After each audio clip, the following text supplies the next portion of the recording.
Hello one, hello all, and welcome back to another episode of me talking about something. And this something being movies.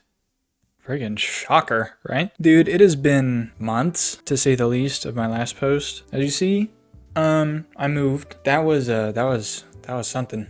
So that took up a lot of my time. You know, this video warrants a pretty long runtime because of what I'm going to be talking about today, which you probably already know by the title or the thumbnail. I wanted to watch these movies with my girlfriend. I like watching them with her. Our schedules didn't match up all the time, so it took a little while to watch them all. But today we're going to be talking about 21 different stop motion movies and ranking them all.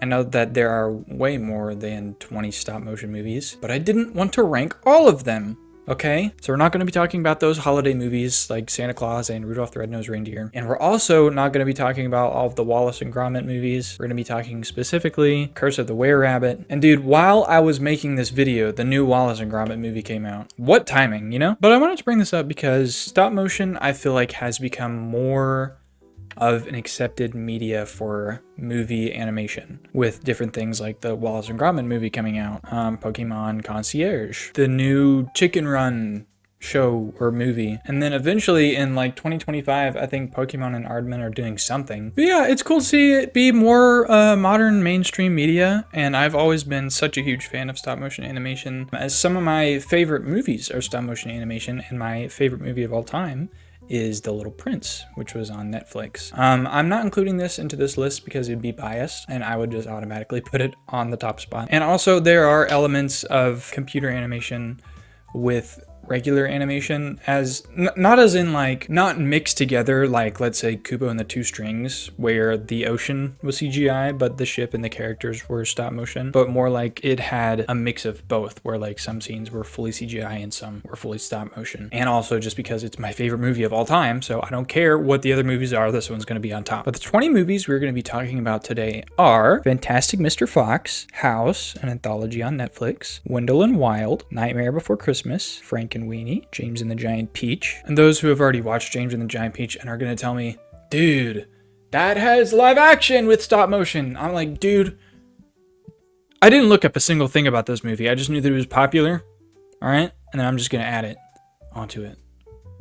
So that this is my video, okay? Back off. My Life as a Zucchini, Pinnochio, the most recent one, not the garbage Disney one, or the tens of other iterations of Pinocchio movies. Paranorman, Boxtrolls, Kubo and the Two Strings, Anomolisa, Band of Misfits with Science, The Pirates, or whatever that movie's title is now, because it just seems to keep changing. Wallace and Gromit, Curse of the Were-Rabbit, Coraline, Mary and Max, Chicken Run, Isle of Dogs, The Missing Link, and Corpse Bride. I was also going to include Flushed Away, because I fully thought that that movie was stop motion, but it is completely CGI. I'm like, I remember that movie being stop motion. It's completely CGI, but I did rewatch it, and I think it is pretty good. And if I didn't add a movie to this list that you wanted to see rated, then comment it down below. Like, for instance, Gumby the Movie, 1995 classic, and it's a full feature-length movie, and it's a cult classic, and it's amazing, and it's awesome, and I love it. Well, I didn't include it, okay, because I love it so much that it would just topple everything else. And before we get into this video, if you're not even really into stop-motion movies, but you're just watching this in the background while eating or watching another movie or playing a game, I appreciate you. I'm gonna be your podcast host, and you know, stick around, because some of these movies are really good and you should give them a try. And for people who are into stop motion movies, I'm sorry if my rating offends you, but leave a like anyways, because that would be like super cool of you to do. Squash that like button and animate yourself frame by frame pressing the subscribe button, and hug the bell for more content, because hopefully this nenext video that I'm gonna be honest, I don't have planned at all, hopefully will come out sooner than 4 months, because I won't be moving. That's what I'm hoping for. That is what I'm hoping for. Hopefully 1 month. I'll get a video out in 1 month. That sound pretty good? Okay. So let's start this ranking out right by starting at the bottom and working my way up that thing. So on the very bottom, if people who know all these movies, you might have expected this. House. the anthology on Netflix.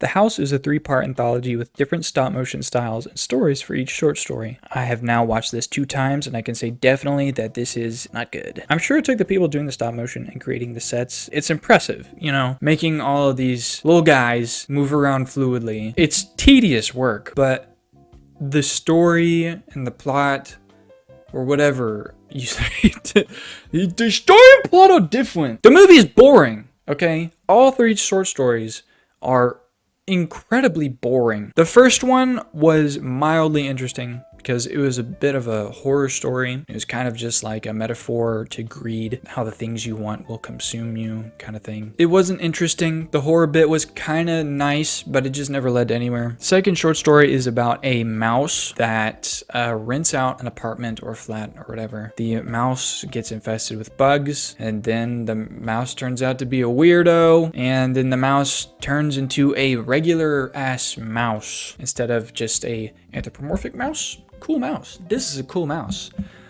That is a freaking scary mouse.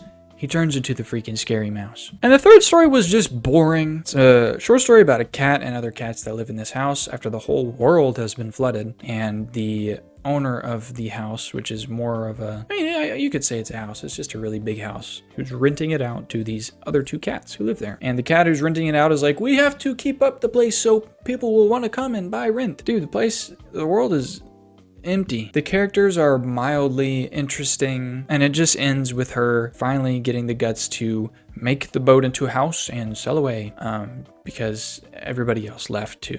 You will be impressed, if anything, by the models and the set and the animation. They are good. It's just the flow of the story and the plot is just so boring. By the end of it, you just are like, I don't even want to watch anything else because I just want to sit here and dwell in how I feel so I can get an understanding of why I hated this so much. And it's just boring. If you are interested in this, I would just watch the first one. It's about like 20 minutes, I think. It's mildly interesting. The first one is mildly interesting. The other 2, skip. Skip. Next on the list is James and the Giant Peach. This movie was a cult classic. Some cult classics need to be rewatched, and then you'll remember how bad they are. This movie is not good. It's not good at best. It's better than eating chalk. The music is just okay. Some of the songs are fine. The characters are okay. They're so 2D. The story and flow and plot drags, and it holds your hand the whole way. However, before I get more into that review, the spider is an icon. The spider is an icon. The spider saves. The rest of the movie, garbage. Spider saves. Her name is Miss Spider? Really, that's it? Just Miss Spider? I thought it would have been, I thought she had like a name. Well, she is Miss Spider, I guess. This movie is about a boy who lived with their family on an island, and a cloud came and ate his parents. Don't know if that's literal or figurative, but it seems to be literal in the movie. I thought it was straight up a metaphor for something, but I don't know. And now the boy lives on the island with his 2 greedy aunts, and a wishmaster appears and grants the boy wishes. And one of the wishes makes a giant peach appear. And then he gets in the peach, and all his little bug friends are there, and they go to New York. And then they get to New York. That's it. You could talk about how the whole plot of them actually getting to New York is like interesting, but it's not. It's not at all. Again, some of the songs kind of fun-ish. The characters are just not there. They're all very 2D, and it just feels so boring. I mean, nothing happens. This movie is directed towards children, plot-wise, but it has so many elements that are geared towards adults that make it like, kids should not watch this movie. Why is the plot so kid friendly. You could turn off your brain and watch this movie and know what it's about. But like the bug getting like stretched out and like dying almost and smoking and beer, it's just like the story is for kids. I don't know. It's so confusing. It's like watching an episode of Bluey and then Bandit walks outside and then like smokes a joint and then like pisses on a tree, like no pants on, pisses on a tree, and then goes back inside and then teaches his kids about family values. I don't know. This movie's just an oxymoron and it's boring. Some of the songs are good. That's it. Yeah, I don't have anything else to say about this. This next on the list might cause some controversy, and I'm sorry, but I didn't think Corpse Bride was that good. This movie felt like a more washed out version of Nightmare Before Christmas. So this movie follows two families with Victor and Victoria, and they are in an arranged marriage because Victoria's family is gone broke and they gotta marry each other. Victor is a nervous little klutz and he can't remember his lines during the wedding, or the rehearsal wedding, I should say. But before the rehearsal wedding, Victor and Victoria were talking to each other and they're like, I think we're actually connecting. I kinda like you. After like 2 minutes maybe. And then Victor rushes off to the woods at some point because they're like, you need to practice your lines. So Victor goes to the woods and practices his lines and puts a ring on what looks like a branch, but is a corpse's finger. And then the corpse comes to life and is like, I will marry you. Creepy, dude. Ugh, I'm creeped. I'm creeping right now. So we go into this whole thing about how the bride and Victor are basically married now in the underworld of the dead or whatever. And Victor's like, I gotta try to escape. And in his, means to escape, he finds out that Victoria is now set to marry somebody else who's like a scammer. And so after spending like 2 minutes with the bride and Victor like playing piano, Victor's like, oh my gosh, I love you! I will kill myself for you. I will do it.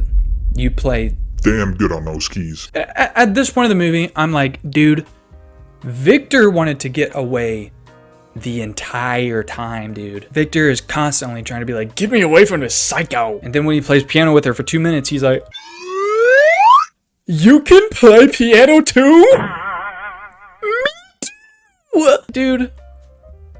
What? And then when they're about to get married, Victor is straight up about to kill himself. The bride is like, don't do it. I've already had my life. You should have yours. And Victoria showed up, and then Victoria and Victor are like, we're gonna get married now. Oh my gosh. Victor is just such an asshole. Victor is like the epitome of like a 4th grader who's like, I have a crush on this girl. And then a cuter girl comes along, and he's like, I have a crush on this girl now. It's just annoying more than anything. But besides that, this movie was still pretty boring. I love the set design. I love the set design. I love it. I love the character design. I think some of the songs are a bit lackluster and pretty forgettable. If I had to give this movie anything, because I was really bored watching this movie, if I had to give this movie anything, it is a vibe. It is straight up vibe. It is prime Halloween vibe. If you have a not a Christmas party, I'm gonna put on Corpse Bride. Like the Santa Claus movie. This is a perfect Halloween vibe. Like for a Halloween party, put this on in the background. People will be like, yo, is that Corpse Bride? I freaking love that movie. Even though they don't know anything about the movie. That's all about it has going for it. And if that's controversial, my video, my choice. Next on the list is Anomolisa. We call these things chips instead of crispity crunch. This movie is about an older gentleman named Michael,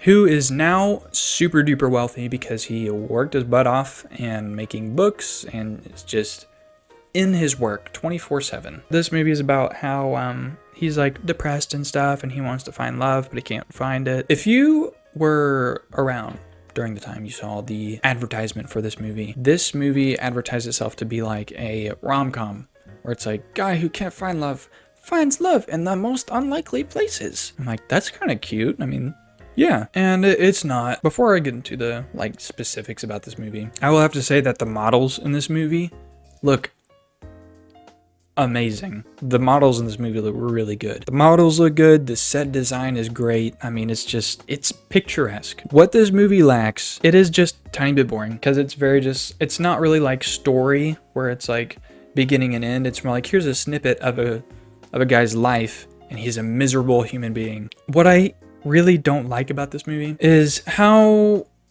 the main character is portrayed almost to be like, oh man, I should have empathy for this guy, when the guy is clearly like horrible. I don't know. This movie is, it just, if this is an unfair ranking, then scream at me in the comments, because any publicity is good publicity. Blah, blah, blah. This movie just pissed me off. This movie did not represent the good Michaels out there. I mean, what the heck? This movie is about a guy who goes on a business trip. Talking about his book that he recently came out with. He's just there. He's lonely. He finds a girl that he likes. He does the do with her, which is crazy to see in stop motion. They animate everything. That was disturbing. That was like, I did not want to see two dolls doing that. But yeah, he does that, and all the while he's married. Bruh. Yeah.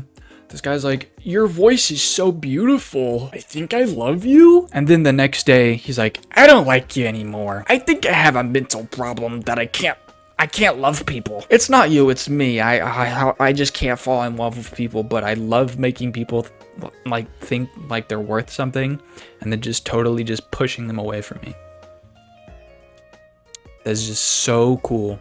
That's so cool for a guy named Michael to do, right? It's so cool. Thanks, man. Thanks for representing us. Gosh, it feels so unfair to rank this movie so low because it just pissed me off so much. But I mean, it also was just a bit boring. It was like a slice of life, but it was like a slice of life of a really depraved guy. It is one of those adult movies where you're like, this is totally geared towards adults, but it's like, dang, adults must be like really sad all the time to like enjoy a movie like this. Which, I mean, I get that. I get it. But this guy isn't just sad. He is depraved of humanity. I mean, he is like narcissistic, out of touch, out of love. I'm talking to a fictional character here. This fictional character needs to get medicated. What am I going on about? I think what also just makes me really not like this movie a whole lot is that it had everything going for it. Character writing, great. The way they converse with each other, superhuman. The way they look, super cool. The set design, amazing. The plot, turn it off now! This might be a niche example, but I feel like people who like are really backing this movie probably really like the movie Patterson. Slice of life movie, no direction, plot, or whatever. About a guy who's a bus driver and also an aspiring poet. But that movie has so many more little moments and likable characters that are just like so much more enjoyable than this movie. Because this movie is just slice of life, but of like a horrible character. Sorry it's so low for that, but that's why. The next movie on the list is The Missing Link.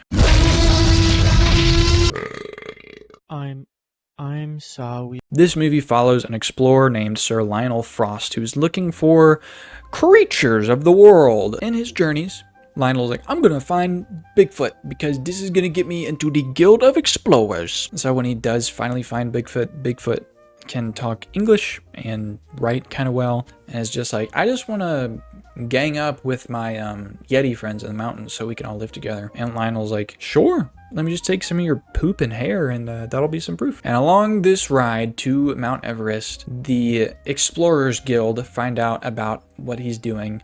They're like, we have to kill him. Man is the greatest creature. No other creatures exist except for man. We are on top. So they go out to try to kill him so that way he can't get his evidence out. From here, it's I mean, it's pretty straightforward. He goes on his little adventure and it's just like meeting new characters, defeating the annoying villain for like the 5th time. It's very Indiana Jones-esque, which is fine, but this movie was just a little boring. Just a bit. The design is okay. The animal designs are creepy. I don't know why they put their eyes so close together. Like, horse eyes? They don't look like that. Some of the jokes were kind of funny. I think what I really couldn't get behind is all of the Marvel-ish type quips Bigfoot would say all the time. It was just kind of like, okay, another quip. This movie felt like it lacked a bit of fun. Like some parts of it were kind of interesting. It did not deserve to be a flop. This was like a giant financial flop. But I don't think it was one of the like really great stop motion movies. Like it was fine.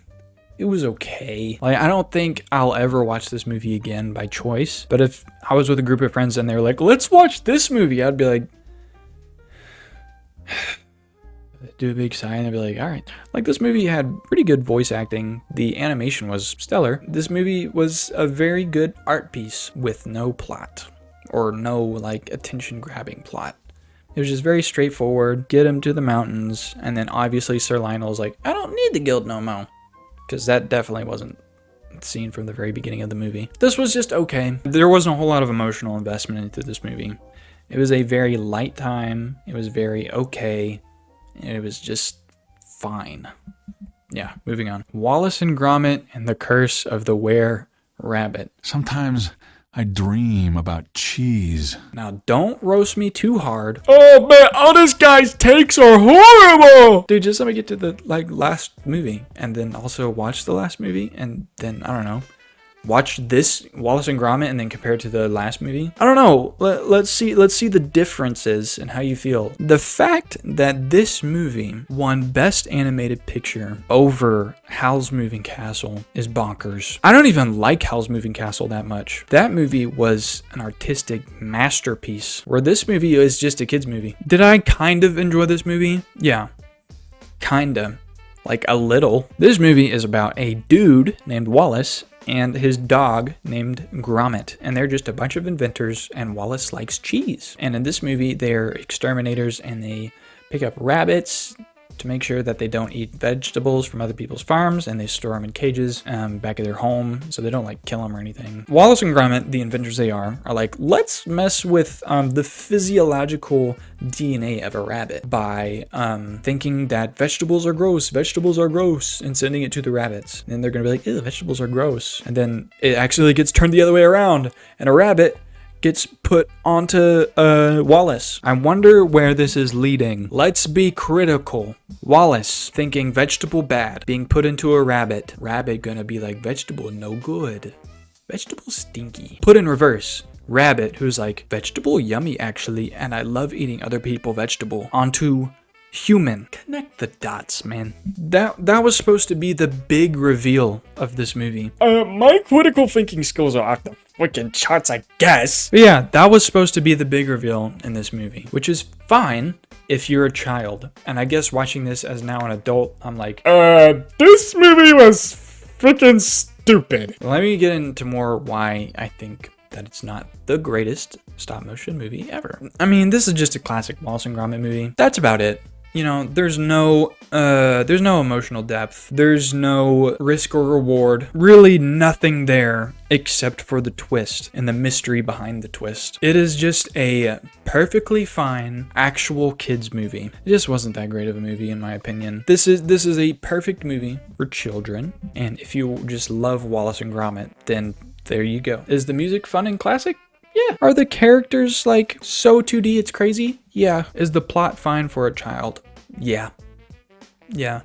It's a step above The Missing Link because it actually has some sort of element of twistiness to it, and they try to throw you off with the human rabbit. It's just okay. It's just okay. It's just okay. That's it. Moving on.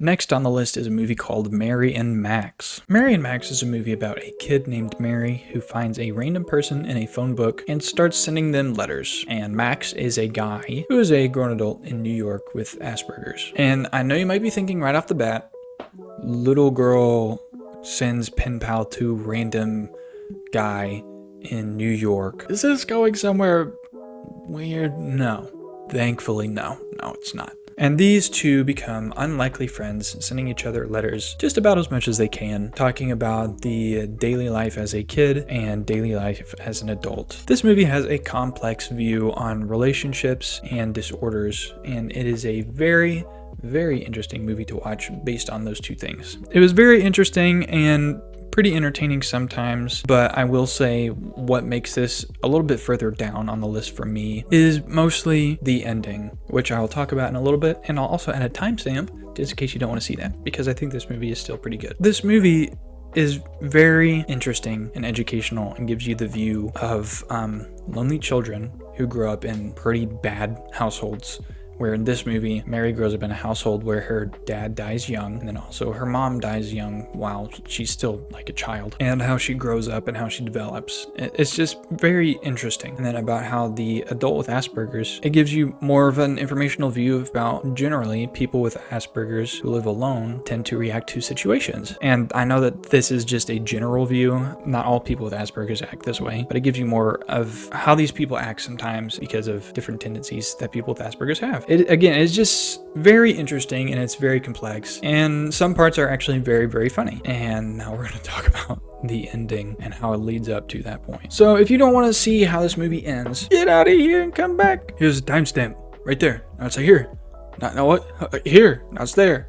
Now it's there, here, there. So the way this movie progresses is that after Mary's parents die, she goes off to college. And while Mary's in college, she marries this guy, or it might be after college that she marries this guy, I can't remember. And she also publishes a book about Asperger's. Max sees the book because she sent him a copy and he gets really angry. And then he basically just says that he doesn't want to have another letter from her ever again. And then it's like, dang, that really sucks. So Mary just pulls back on producing this book. Her husband turns out to be gay and leaves her for another man. And she's also pregnant. Hit after hit after hit, man. And then after all that, she decides that she wants to kill herself. So right before she's about to kill herself and overdose and then I think hang herself, her neighbor comes up to the door, rings the doorbell, and shows her a package that Max finally reached back out her again. She's like, oh my gosh, finally some hope. And then she goes to visit Max and Max is freaking dead.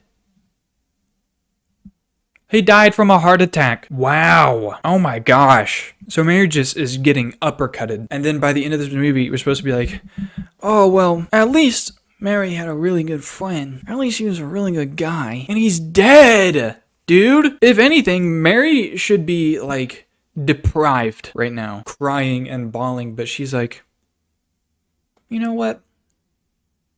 He really was a good friend. Which he was. But up to this point, it has been uppercut. And she's like, I'm finally going to meet my lifelong friend that I've never met in person. And he just recently died. I am not hopeful for Mary right now. Sorry. This shit really sucks. Bad. Yeah, but other than the ending, it was pretty good.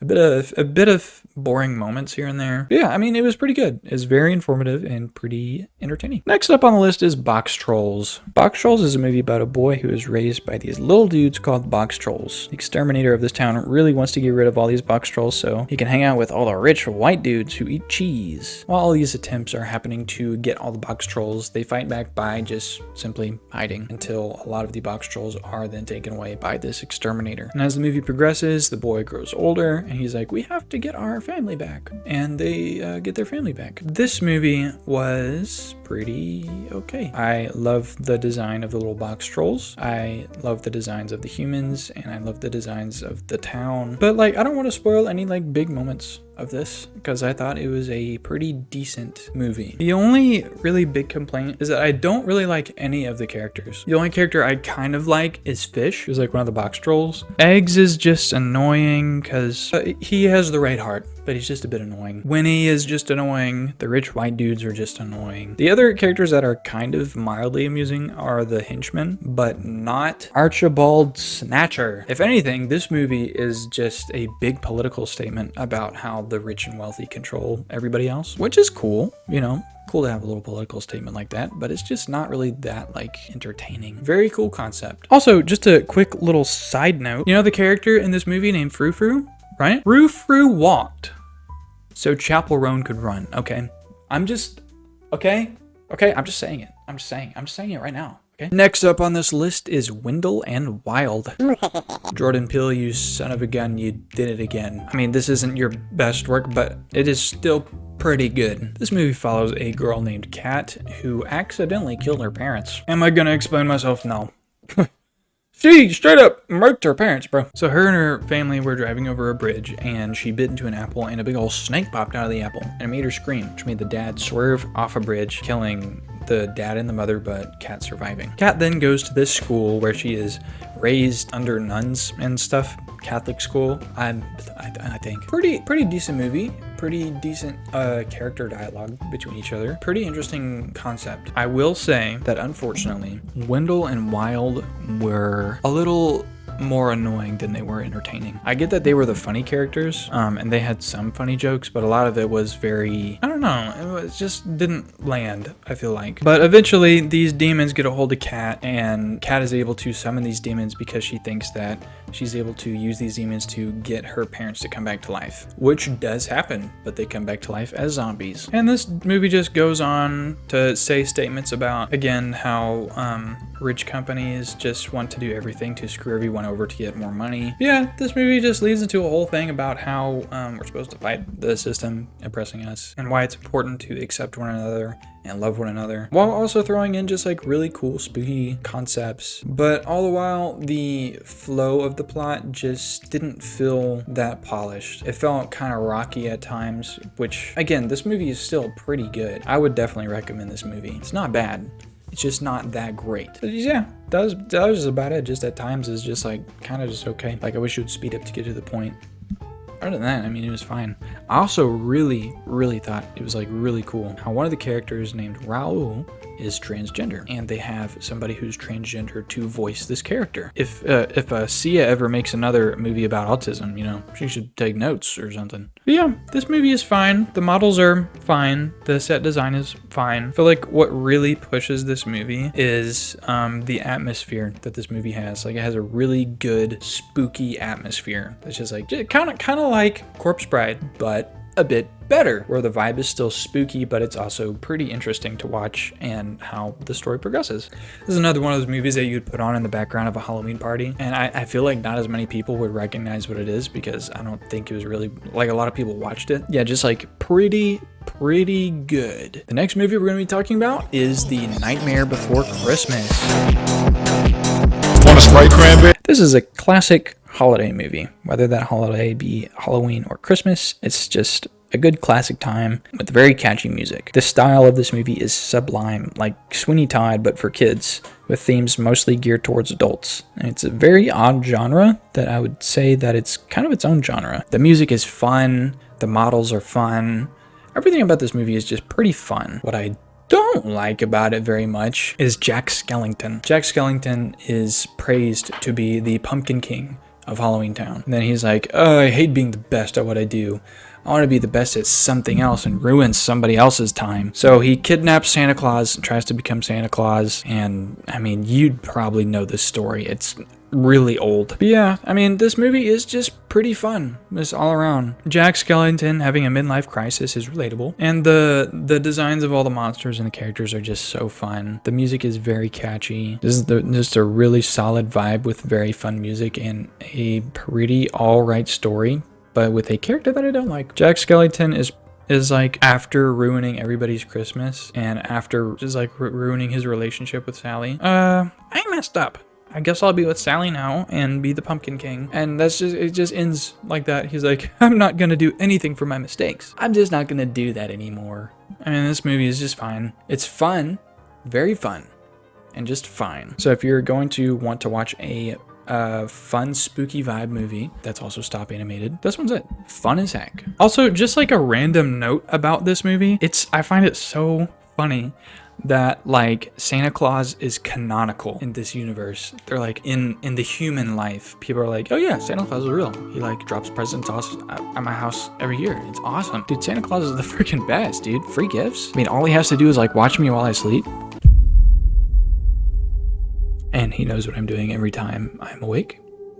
He knows whether I've been good or bad. He watches my kids while they sleep. You know, the neighbor kids complained about it and they got kicked out of like the neighborhood. One of their kids was naughty and they had to leave.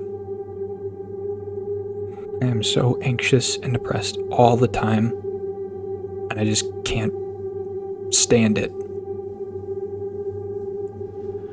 I'm looking around every corner because I keep thinking I'm hearing freaking jingle bells and a guy on a roof or scuttling up the chimney.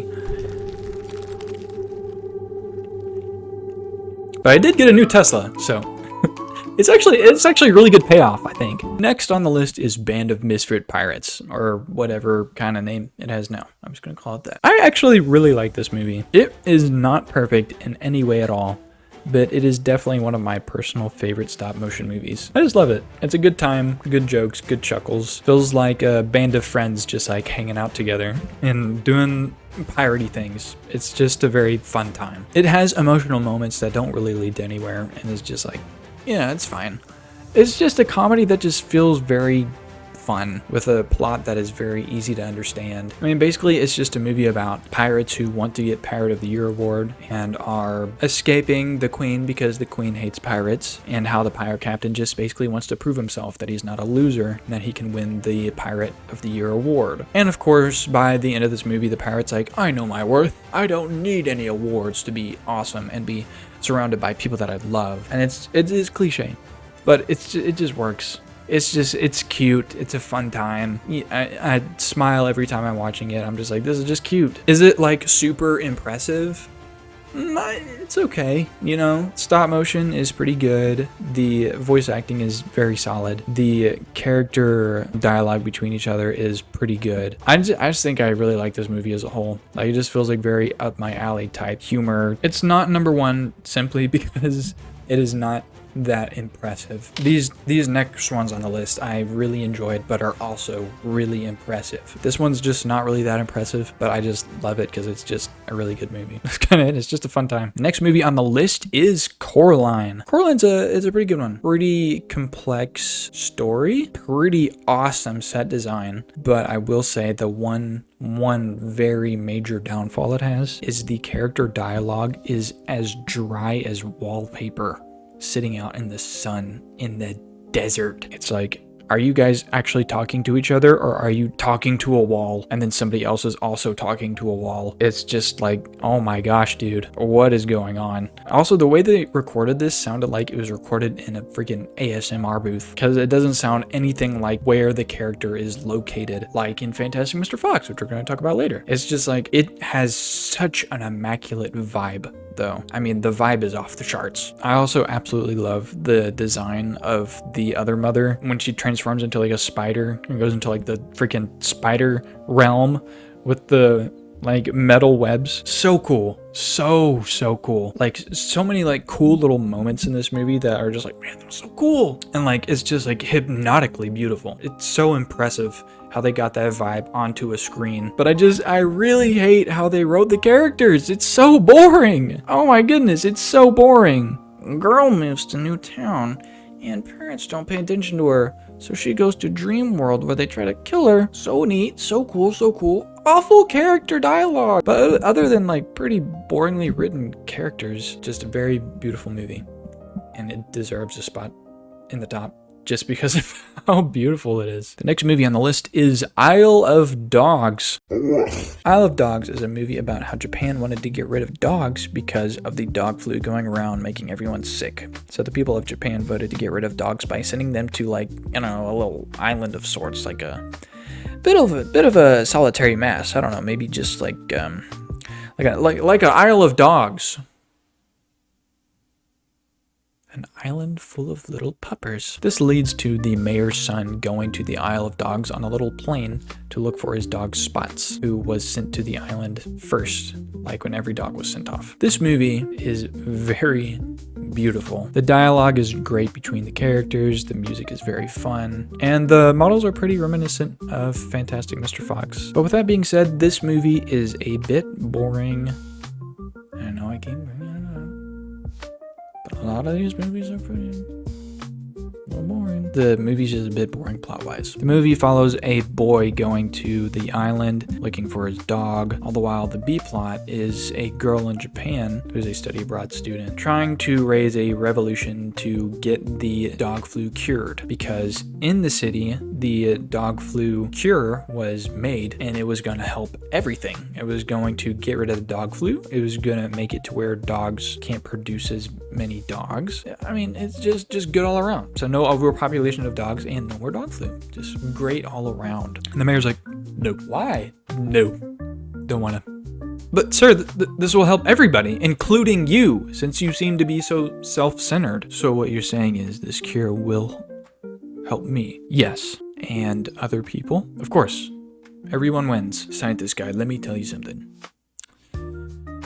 If everyone wins, nobody does. Are you quoting The Incredibles right now? Get him out of here! Get him out of here! Damn, I'm a good mayor. Damn! Oh my gosh, my mayoring skills are crazy right now. Okay? Yeah, that was my, I think my also main complaint was like, what was the reasoning for that? And they never really explain it, except like, but cats better. And the mayor hates cats because he throws one on the floor. Also, at the end of the movie, the random romance between Atari and Tracy, and Atari is the boy and Tracy is the girl from Ohio. I could see how Tracy could develop a little bit of a crush on Atari because she's doing all this research about him and how he's like kind of a hero. But Atari coming back from the island and being like, and this chick right here, I think I love her. Tracy's like, oh, where did that come from, huh? That like literally from nowhere. A guy on an island, and then he comes back, he's like, yo, I like you. And then also Atari becomes mayor at the end of the movie. So whatever, dude. The plot, not the most interesting part, okay? I think the most interesting part of this movie was the little character dialogues between the dogs and just the little moments of Atari bonding with the dogs. It's just some really, really, really sweet moments in this movie, but backed with just an okay plot. The visuals and the placements of the sets and characters, you know, it's very Wes Anderson, which is just, you know, I like Wes Anderson movies. They're pretty good. It's a pretty decent movie that could have used a better plot and better plot pushing devices instead of like something just pulled out of their ass. Mayor, here's the cure to everything. I don't want to do it. Why? I don't wanna. And at the very end of the movie, when they finally get the dog cure into one of the dogs, I guess I forgot to mention the scientist was like later killed for having that cure, and one of his scientist assistants was like, I have the last vial, and they use it on a dog, and they're like, oh, it actually heals dogs? I guess we'll use that on all the dogs now. It just doesn't make sense. Here is a cure. As a scientist, here's a cure. I don't believe you until you use it on a dog. Okay, let me go get a dog. I'm gonna kill you now. I'm gonna kill you. Me? Yeah, you. Cause I'm the mayor and I do what I want. It's just dumb. I don't know. In my opinion, that's just dumb. But other than that, I mean, it's just a very beautiful, very well written character dialogue movie with some pretty great intimate moments that are just like, damn, this really hits home.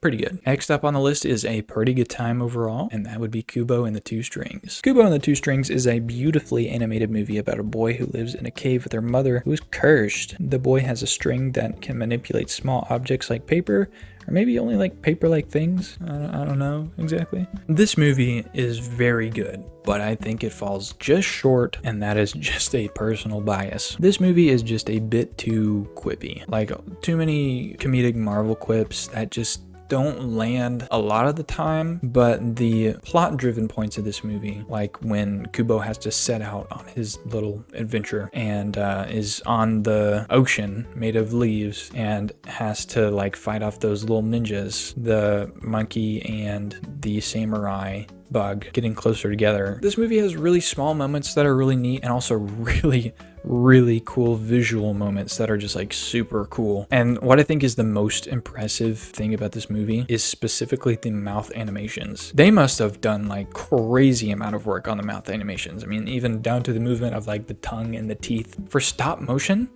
that is nuts. I will say what kind of stunts this movie just a little bit is that there's not really any character growth. It's just kind of like Kubo's like, yeah, and I am the best, and we're better as a family. That's kind of all the growth there is. You will enjoy yourself watching this movie. It is a very good time.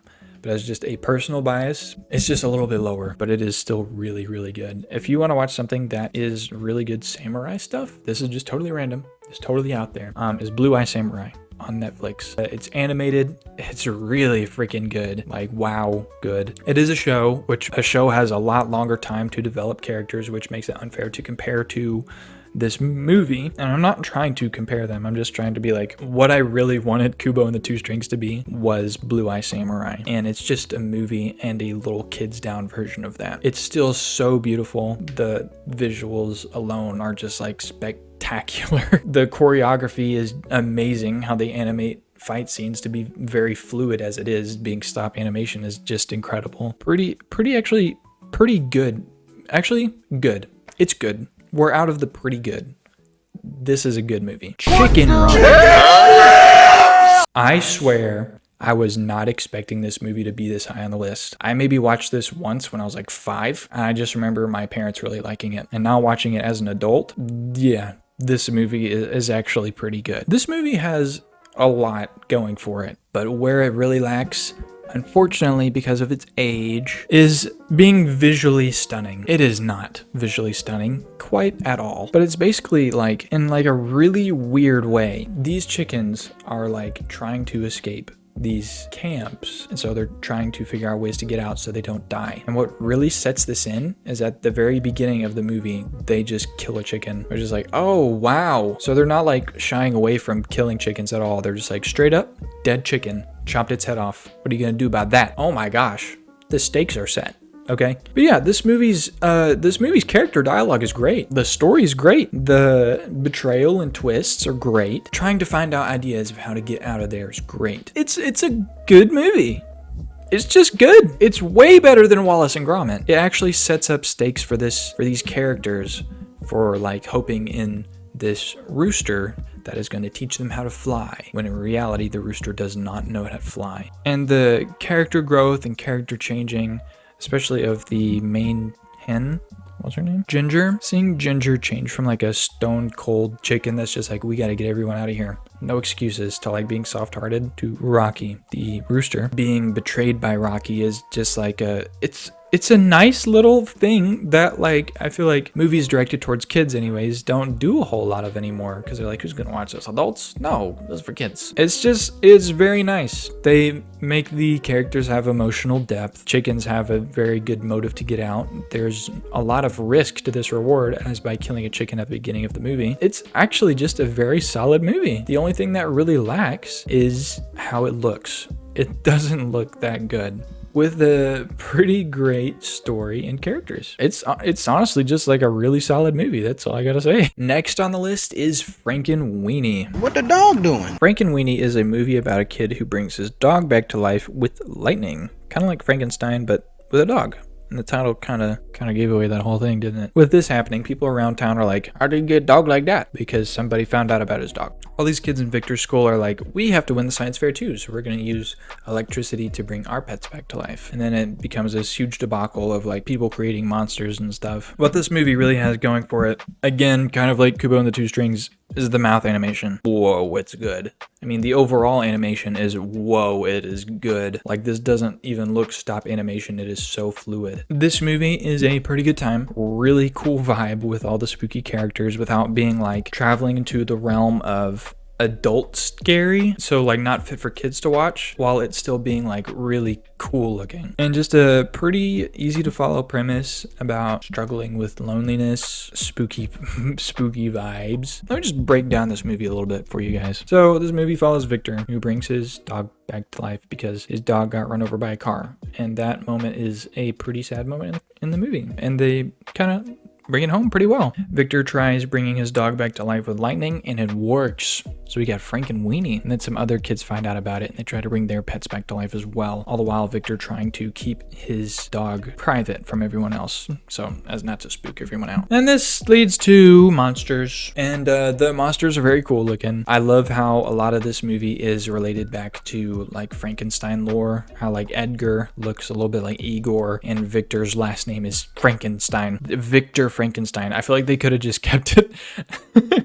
They could have kept it as just like, his name is Victor, but we're not going to say his last name because you understand. They're like, no, he is Victor Frankenstein. Oh. Alright. This is a very well-made movie with a very like leading up to moment. Fortunately, never has an ending leading up to moment, in my opinion. It never has that let's bring it home moment, and it just ends. At the end of the movie, Victor is inside this burning windmill with a flying cat bat kind of character. Victor gets out, but Frankenweenie is inside. And Frankenweenie dies. And Victor's like, oh no, I'm so upset, but you know, I have friends now. Instead of isolating myself from other people, I am now making friends through this debacle of all these monsters and making new connections. I wish they would have stuck with that instead of like, actually, let's bring the dog back to life.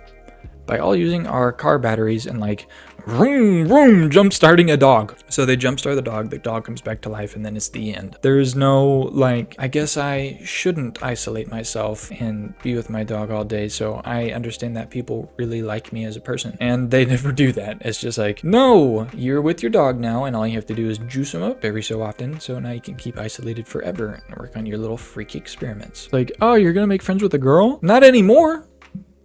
I got my doggy. I got my little doggy guy. He's my best friend. This is a very well-made movie. It is very well-rounded. The animation is stellar. Comedy bits in the movie, they're alright. They're alright. But like the little camera angles, the little dramatic camera angles, the characters, the everything designed. I don't know, it's again one of those really immaculate vibes. But again, with a better story and better voice acting, I would say, better character writing. But just with the ending being like, what happened? That's it? This is where we end. I do like it. It just had a little bit of a couple issues. But again, this is a good movie. Now we're moving from good to pretty great movies. And the next movie on the list is Paranorman.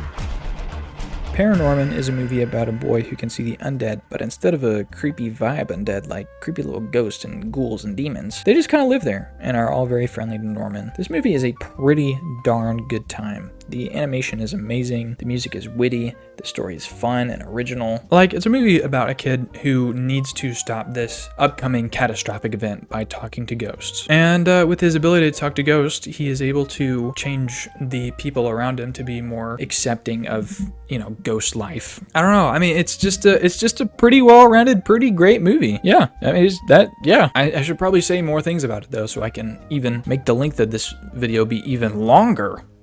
You know, people love long videos because they can just put it on and not have to think about how horrible their lives are. I didn't mean that about you guys, okay? I'm just saying, like, I heard somebody say that once about something, I don't know. This movie has really great animation. Like, they animate the characters like how a CGI animated movie would be animated, I guess. It's super quirky. I love how each character is almost very three-dimensional. There's not like this character, this is their quirk and this is how they are. Every character feels very human, but human in like, I don't know how to explain it. It's like human in a 2D perspective. You get a glimpse of somebody's life, but it's not like this is their personality, this is who they are, but you see the more human side of people. And I think that is pretty good damn character writing. The spooky ghosts and everything, they look great. The music is very fun and witty. And the overarching story is actually just pretty great.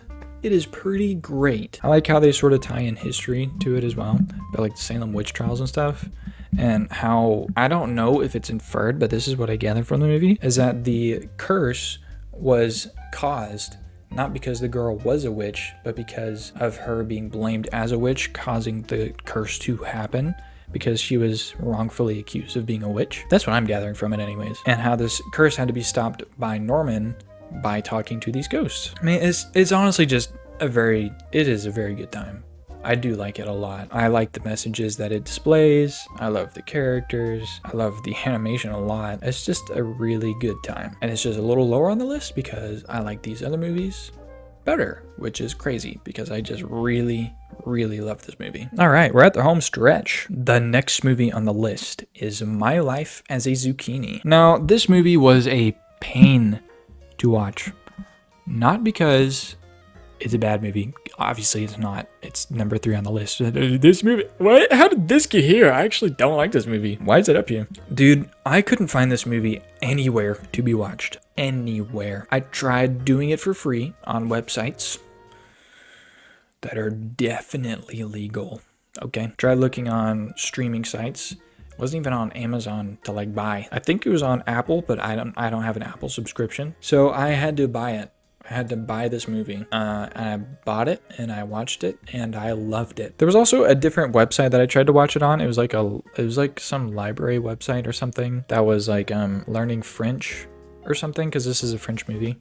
And it was like the whole movie, but like subtitled in French. Yeah, something like that. But it crashed all the time. And I was like, I don't want to watch a movie that keeps crashing. That stinks. So this movie is about a kid named Zucchini who accidentally killed his mom while she was drunk. He then gets sent to an orphanage where he becomes unlikely friends with people there after they real talk with one another. This movie is just such a heartwarming movie about with some of the realest characters ever written in stop motion. The dialogue between these kids in the orphanage feels so real of how like kids would interact with each other if they've gone through trauma. And it's oh my gosh, it is so heartwarming to like see how these kids interact with one another and how they try to like sort of uplift one another in ways that they deem reasonable because they're kids and that's just how they're trying to cope. The animation in this movie can be overlooked because it's not that great, but Mary and Max wishes they could be this movie, because though the animation is not that great, the character writing and the character development and the story progression is just so sweet and so wholesome, and it's just so incredibly written that I'm just like so invested in these kids, sitting there like hoping for the best for these kids. Dang, I really hope that they all end up in a good place for these fictional kids. It makes me smile every time I watch it. And if you know me, I am the biggest sucker for emotionally driven movies. If the movie is super emotionally driven, I will probably really like it, because I love it when a movie makes me feel some way. If it makes me feel bored, not gonna like it. If it looks cool. If it makes me feel a certain way, as I feel like art should do, then I'm going to love it. And this movie does just a exemplary job of making me feel like so hopeful for these kids and so happy when good things happen to them, because the way they are written. Just an amazing movie. I really like it. Really like it. It's too bad that you can only watch this by buying it, or if you have like Apple TV or something. You know, if you have a way to get this movie, you definitely should watch it. It is really, really good. All right. The final two on this list. At number 2, we have Fantastic Mr. Fox. And this means that you already know what number 1 is, but hold on. Fantastic Mr. Fox. Yep. Yeah. I love this movie so much. This movie has kind of everything, to be honest. It has amazing voice acting, really good animation. The character models are great. The set design is great. The story is simple enough, but it's witty and fun to follow. Character development between Mr. Fox's son's cousin. The progression of this movie just feels natural. Like, it feels really plot driven with just enough emotional elements to keep me invested in these characters and their well-being. So for those who don't know, Mr. Fox, or Fantastic Mr. Fox, is about a fox and his wife who grew out of chicken hunting into becoming just a regular fox. And it's very cutesy and fun to see all these animals have like all real life jobs but still have animalistic tendencies, like how Mr. Fox is like a rabid fox. Well, not rabid, I guess a wild fox. He's also a news writer, so he like scarfs down his food. And like a possum who is a plumber, but then also like passes out like a possum. And like a lawyer as a badger. I think a weasel as like a sales agent. It's very fun. It's very like BoJack Horseman-y. But then Mr. Fox is like, oh, I hate my life. I'm totally gonna become a fox or a chicken catcher again. And so there are 3 farms nearby. Bogus, Bunce, and Bean. Bogus? Bogus, Bunce, and Bean? Yeah. So Blunder, Bunce, and Bean. Yeah, he tries to steal from all of them and becomes like super, super healthy and wealthy and rich and all that stuff. And then all the farmers are out to get him, so they dig up his home, and then all the animals have to hide underground because of all of this trying to find Mr. Fox. And Mr. Fox tries to fight back, and him working with his animal friends are able to fight back. I don't want to spoil the story, just because of how much I really do appreciate this movie. And if you haven't seen this movie, you definitely should, because it is just such a great time, especially to like watch during the autumn or something. It's perfect autumn movie. Get yourself a cup of tea and a blanket and pop on this movie. I mean, perfect. I don't have a whole lot of negative things to say about this movie because I think it's just really good. Yeah, if I had one negative thing to say about it, which isn't really negative, it's just like a personal bias. I wish there were more like really emotional moments during this movie, but there aren't. And that is just a personal bias. Other than that, the movie is just, it's really good. It feels progressed very well. I feel like kids and adults can like this movie alike because there's no like really cringy quips or anything like that. I don't really have a whole lot of things to say against it. I think it's just really good. And that takes us to the final movie, Guillermo del Toro's Pinocchio, which did win Animation Movie of the Year. This movie is impressive in every way possible. This movie took 2.5 years just to film. This does not include producing or editing. Like, this is Guillermo del Toro's passion project that he took forever to finish, but just because he was so passionate about it, really took his time in getting all the details right in this movie. And gosh darn it, he did. The detail to all of the character designs, all of the songs are kind of pretty okay, but they all are very like catchy in their own sort of way. I love the "Hello Papa, Mio Papa, time has come to say farewell." Just a great time. Really great and impressive time.